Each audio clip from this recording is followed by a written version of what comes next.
First word we have that is scrambled. और scrambled का मतलब है उलझ जाना या जल्दी जल्दी हरकत करना। स्क्रैम्बल्ड हमारे साथ फोटो स्पीच में वर्ब है। और सेंटेंस की बात करें, सेंटेंस में यूज़ करें, he scrambled to get ready after waking up late. वो देर से उठने के बाद जल्दी जल्दी तैयार होने लगा। वो देर से उठने के बाद जल्दी जल्दी तैयार होने लगा। इसकी इंग्लिश हमारे साथ है he scrambled to get ready after waking up late. Next word we have that is intolerable. Intolerable का मतलब है नाकाबिल बर्दाश्त। और intolerable हमारे साथ फोटोस इसमें एडजेक्टिव है, सेंटेंस में यूज करते हैं। The heat in the desert was intolerable. सहरा की गर्मी नाकाबिल बर्दाश्त थी। सहरा की गर्मी नाकाबिल बर्दाश्त थी। इसकी अंग्रेजी हमारे साथ है the heat in the desert was intolerable. Desert का मतलब सहरा है, हीट का मतलब गर्मी, इनटॉलरेबल मीन नाकाबिल बर्दाश्त। मतलब सहरा की गर्मी नाकाबिल बर्दाश्त थी। The heat in the desert was intolerable. Next word we have that is teak. Teak का मतलब है सागौन या एक किस्म की लकड़ी जो है, that we called teak in English.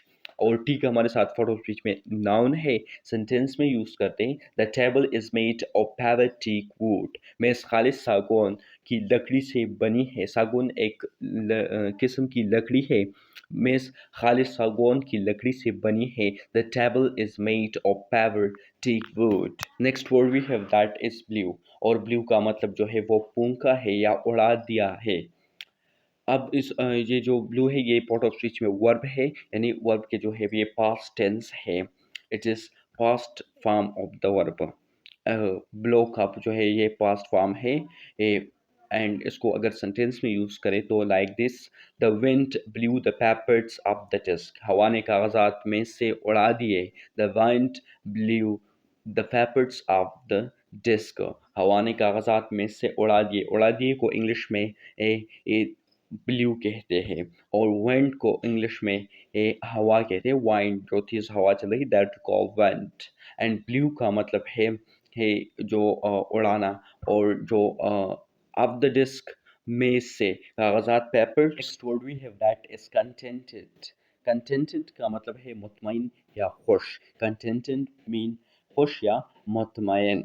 और कंटेंटेड हमारे साथ फोटो स्पीच में एडजेक्टिव है। अब इस कंटेंटेड को हम सेंटेंस में यूज़ करते हैं।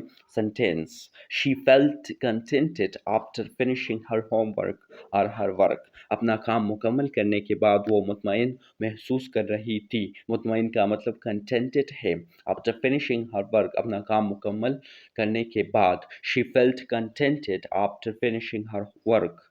अपना काम या अपना होमवर्क मुकम्मल करने के बाद वो मुतमईन महसूस कर रही थी। कंटेंटेड का मतलब मुतमईन या खुश है। और कंटेंटेड हमारे साथ फोटो स्पीच में एडजेक्टिव है।